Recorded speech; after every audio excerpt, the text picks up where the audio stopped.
Ako si Princess Castro at narito ang mga napapanahong balita. May kabuang 1,544 na kabayan na ang naitalang nasira sa Davao Occidental, South Cotabato at Sarangani matapos ang magnitude 6.8 na lindol kamakailan. Ito ay ayon sa initial damage assessment na isinagawa ng National Disaster Risk Reduction and Management Council. Sa kabuang bilang, nasa higit na 1,000 ang bahagyang nasira at higit kumulang 200 naman ang lubos ng nasira. Nananatiling nasa 9 na individual ang nasawi habang 13 ang nagtamo ng injury mula sa lindol. Sa tala, nasa higit na 3,000 pamilya na ang naapektuhan ng mapaminsalang lindol.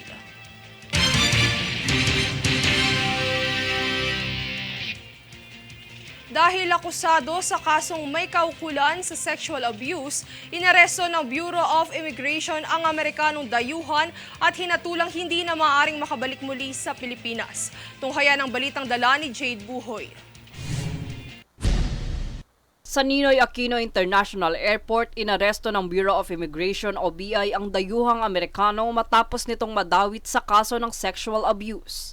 Dahil rito napagtanto rin na ang dayuhan ay dati ng kabilang sa mga blacklisted na Amerikano sa bansa at hindi na pinahihintulutang makabalik sa Pilipinas. Ang nasabing dayuhan ay si Jared Allen Casper, 40 taong gulang mula sa Los Angeles, California sa bansa ng Estados Unidos. Base sa pahayag ni BI Commissioner Norman Tansinko, nakatanggap ang kanilang ahensya ng reklamo mula sa 3 biktimang babae ng kanyang pang-aabuso at kahalayan.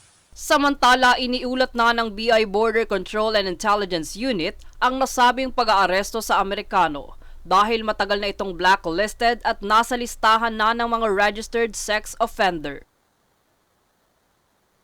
Jade Buhoy, nag-uulat para sa One Media Network.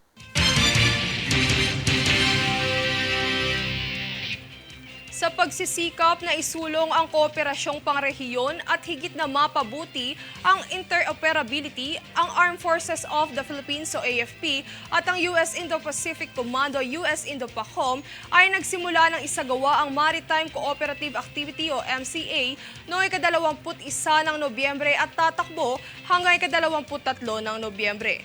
Ang MCA ay nagpapakita ng pangako ng AFP at Indo-PACOM sa isang malaya at bukas na Indo-Pacific region. Simula sa lugar ng Batanes, magtatapos ang nasabing aktibidad sa West Philippine Sea.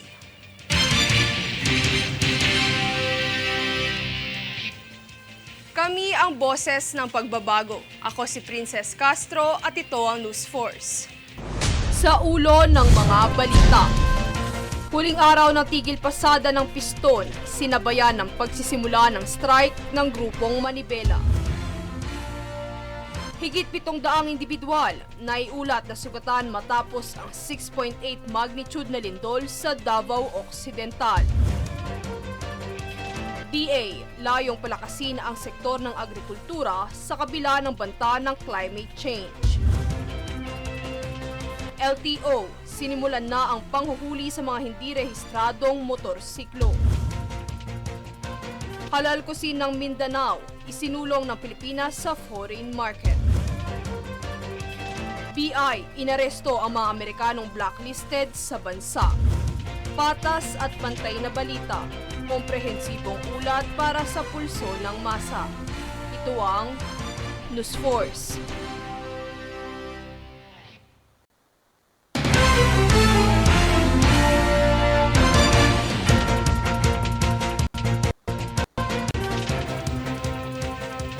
Si Princess Castro at narito ang mga napapanahong balita.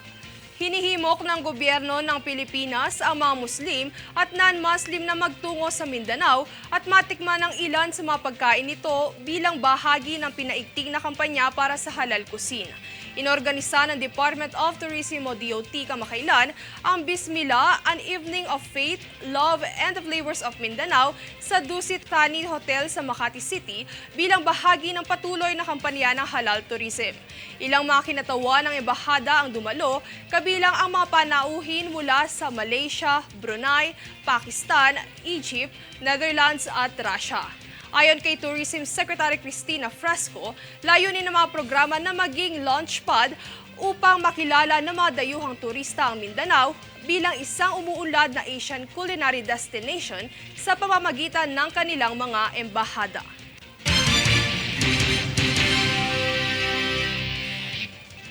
Inaresto sa Ninoy Aquino International Airport ang dayuhang Hapon matapos magtangkang lumabas ng bansa sa pagpepresenta ng Peking visa. Panoorin ang ulat na hatid ni Jade Buhoy para sa buong impormasyon. Noong kamakailan sa Ninoy Aquino International Airport o NAIA, inaresto ng Bureau of Immigration o BI ang dayuhang Hapon na nagtangkang umalis ng bansa dahil sa counterfeit resident retiree visa nito. Ang dayuhan ay kinilala bilang si Yoshiyaka Nakamura, edad 64 na taong gulang kung saan ito ay nagtangkang tumungo sa Osaka noong ika-19 ng Nobyembre. Ayon kay BI Commissioner Norman Tansinko, si Nakamura ay inaresto sa ikalawang inspeksyon nito dahil napag-alamang pasuna ang visang konektado sa kanyang pasaporte. Nagpaalala naman si Tansinko sa lahat ng mga dayuhang magtatangkang magpresenta ng Peking dokumento na may kaukulang parusa rito alinsunod sa Philippine immigration laws.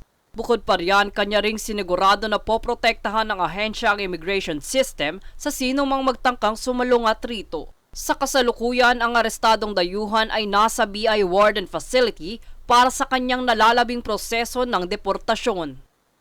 Jade Buhoy, nag-uulat para sa One Media Network.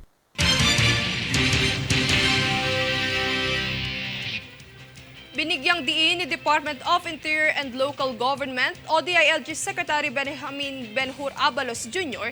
na isa rin sa dapat tutukan ng pamahalaan ay ang problema sa nutrisyon ng mga kabataan. Sa pagpapabuti sa sektor ng edukasyon ay nais din ni Abalos na bigyang halaga ang kalusugan ng mga mag-aaral. Kung kaya tinihayag nito ang kaniyang hangarin na makipag-ugnayan sa mga organisasyon at ahensya para makabuo ng programa sa kapakanan ng mga bata.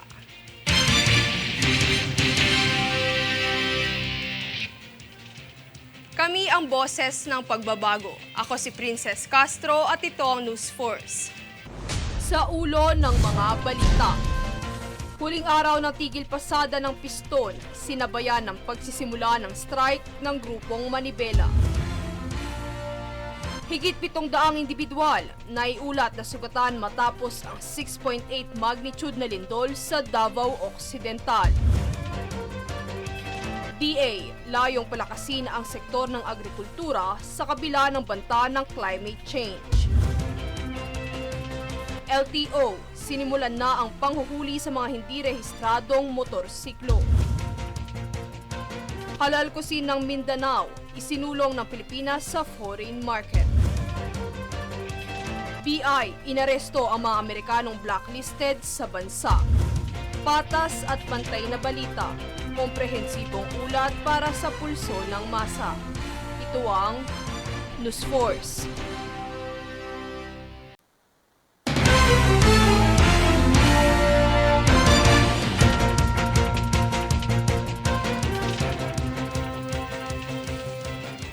Ako si Princess Castro at narito ang mga napapanahong balita.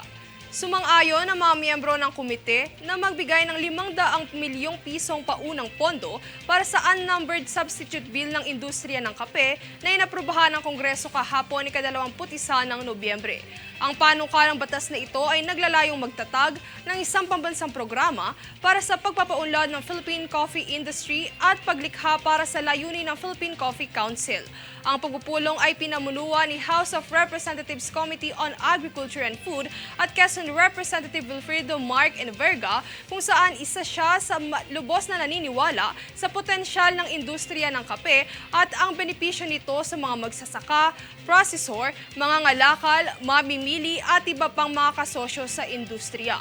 Kaugnay nito ay inaasahan ni Enverga ang mabilis na deliberasyon nito at maaprubahan bago matapos ang taon.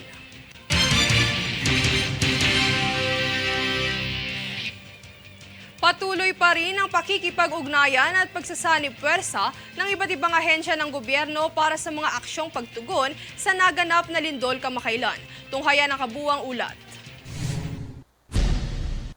Kasunod ng mapaminsalang 6.8 na lindol na yumanig sa Kalakhang, Mindanao, Nagpulong ang iba't ibang ahensya ng gobyerno kamakailan sa NDRRMC Operations Center sa Camp Aguinaldo, Quezon City. Sa panguna ni National Disaster Risk Reduction and Management Council o NDRRMC Chairperson at Secretary of National Defense na si Gilberto Chodoro Jr., pinag-usapan sa pagpupulong ang pagtugon at pagbibigay ng tulong sa mga lugar na apektado ng lindol. Kaugnay nito ay naglahad din ng kani-kanilang mga interbensyon at mga paraan ang mga miyembro ng response cluster tulad ng Office of Civil Defense, Department of Social Welfare and Development, Department of Health, Department of Public Works and Highways, Department of Education, Philippine National Police at Department of Foreign Affairs. Dumalo rin sa nasabing pagpupulong si Vice President Sara Duterte kung saan ipinaalala niya sa mga ahensyang kalahok na magtulungan, sumuporta sa aksyon ng bawat isa at tiyakin ang agarang tulong sa mga apektadong lugar. Buhat nito, itinaas kamakailan ng NDRRMC Operations Center sa pamamagitan ng OCD ang alert status nito sa kulay asul kung saan nangangahulugan na nangangailangan ng mga uniformeng serbisyo upang mag-duty sa Operations Center. Princess Castro, nag-uulat para sa One Media Network.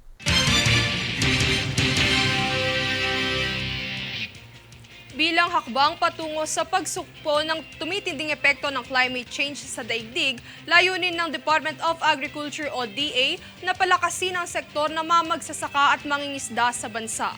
Ayon kay DA Undersecretary Francisco Tiu Laurel, kanilang pagtutuunan ng pansin ang pagbuo ng matatag na komunidad ng pagsasaka at mangingisda dahil kanilang gagamitin ng agrikultura bilang panlaban sa epekto ng pabago-bagong klima.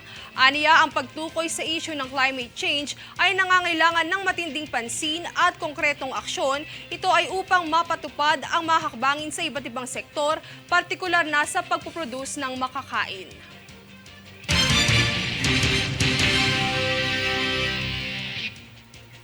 Kami ang boses ng pagbabago. Ako si Princess Castro at ito ang News Force.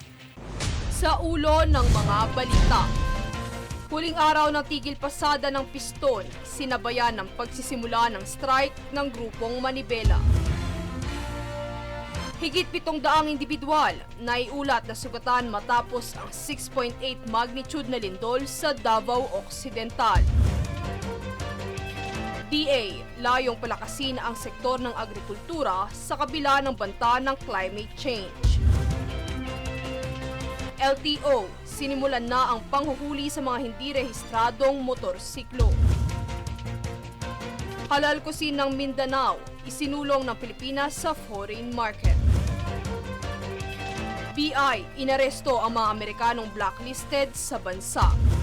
Patas at pantay na balita, komprehensibong ulat para sa pulso ng masa. Ito ang News Force.